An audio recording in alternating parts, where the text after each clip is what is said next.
Les actualités environnementales et énergétiques du mois par Max Dubois Consultant et c'est parti.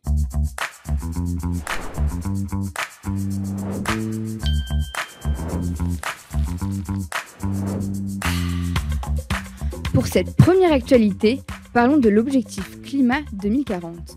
La Commission européenne a en effet ouvert la période de consultation publique concernant l'objectif climatique à l'horizon 2040 de l'Union européenne qui doit être adopté en 2024. Cet appel à contribution pour une analyse d'impact doit compléter l'évaluation de la Commission et l'aider à fixer une trajectoire claire pour tous les secteurs économiques et les parties prenantes. Objectif 2030, une hausse de 11,7% des efforts de réduction de la consommation d'énergie finale.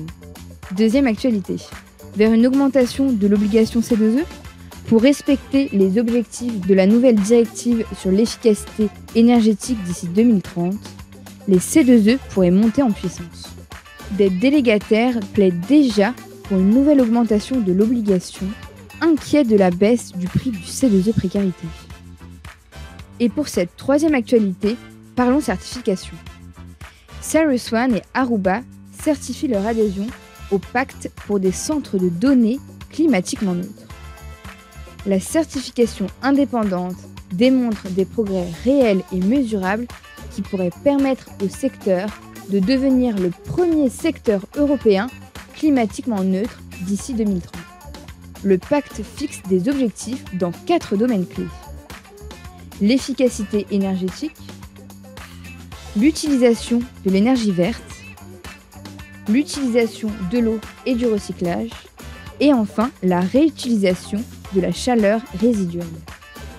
Pour cette dernière actualité, l'hydrogène est mis à l'honneur. La France s'est fixé des objectifs ambitieux pour l'hydrogène, notamment sur l'électrolyse. 6,5 gigawatts d'électrolyseurs installés d'ici 2030 sur le territoire.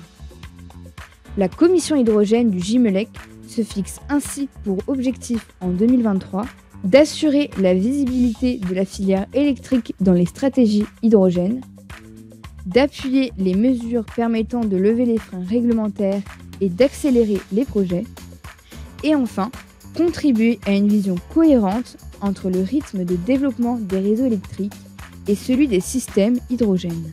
Merci de votre attention et à bientôt pour de nouvelles actualités énergétiques et environnementales.